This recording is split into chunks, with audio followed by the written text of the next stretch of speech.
प्रसादम में पशु चर्बी के खुलासे के बाद पूर्व सीएम जगन मोहन रेड्डी निशाने पर हैं।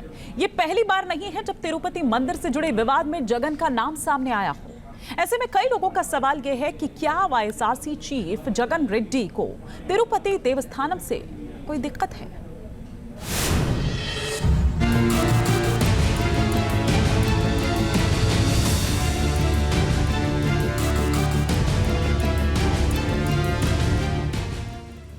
करोड़ों सनातनियों की आस्था का केंद्र तिरुपति का श्री वेंकटेश्वर बालाजी मंदिर। यहां महाप्रसादम के तौर पर मिलने वाले लड्डू में पशु चर्बी होने के खुलासे के बाद पूर्व सीएम जगन मोहन रेड्डी निशाने पर हैं।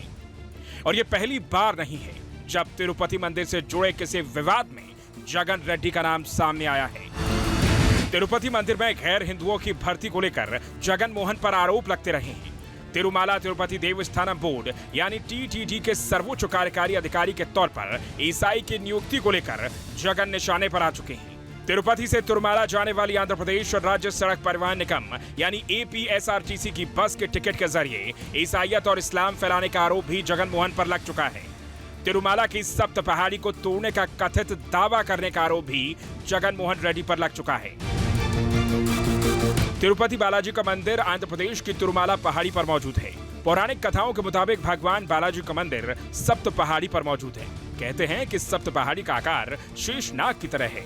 बैकुंठ में शेषनाग ही भगवान विष्णु का आसन है। तिरुमला पर्वत श्रृंखला में 7 शिखर हैं और वेंकटाचल शिखर पर भगवान वेंकटेश्वर स्वामी का मंदिर है। वेंकटाचल पर्वत पर है, इसीलिए उन्हें भगवान वेंकटेश्वर स्वामी कहा जाता है। तस्वीरों के जरिए इस अद्भुत दृश्य को आपको दिखाने की कोशिश करता हूं। इस तिरुमला पर्वत श्रृंखला के पहले शिखर पर मंदिर विराजमान है और मंदिर का गोपुरम यहीं से दिखाई देता है। हालांकि बहुत दूर है, तस्वीरों के जरिए आपको दिखाने की कोशिश करता हूं। जो शास्त्रों में वर्णन आता है और जो धार्मिक मान्यता है, इसे शेषाशैलम भी कहते हैं, यानी शेषनाग की तरह इसका बनावट है और शेषनाग के 7 फनों से 7 चोटी बने हैं, ऐसी धार्मिक मान्यता है। तस्वीरों के जरिए देखिए इस पहाड़ को, ऐसा घुमावदार है, ऐसा लगता है कि जैसे कोई बड़ा सा सांप लेटा हो, इसीलिए इसे शेषाशैलम भी यहाँ कहा जाता है। और भगवान विष्णु जो हैं वो शेष सैया पर ही विराजते हैं और उसी पर विश्राम करते हैं। तो बिल्कुल दूर से देखने पर, और कहा जाता है कि अगर ऊपर से यानी हवाई जहाज से देखा जाए तो बिल्कुल सर्प की तरह दिखाई देता है। ऐसा लगता है कि शेषनाग ही आकर सोए हों।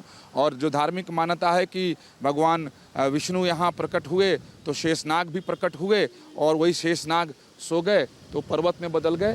तो बिल्कुल घुमावदार उसी तरीके से है जैसे कोई सांप अगर लेट जाए और घुमावदार दिखाई देता है, इसलिए इसे शेषाशैलम कहते हैं। और 7 चोटी इसलिए हैं कि शेषनाग के 7 फन हैं, तो 7 फनों से एक एक चोटी का निर्माण है यहाँ पर।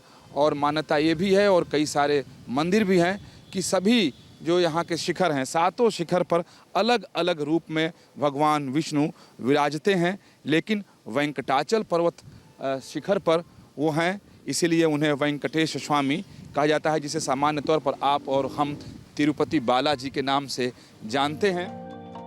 दावा किया जाता है कि जगन मोहन रेड्डी इसी 7 शिखरों वाले शेषाचलम या शेषाचलम पहाड़ियों के 2 शिखरों को कथित रूप से तोड़ने की बात कर चुके हैं। तो शेषाचलम पहाड़ी का विवाद हो या फिर प्रसादम के लड्डू में पशु चर्बी वाला कांड, इनमें एक ही नाम बार बार सामने आता है और वो है जगन मोहन रेड्डी का।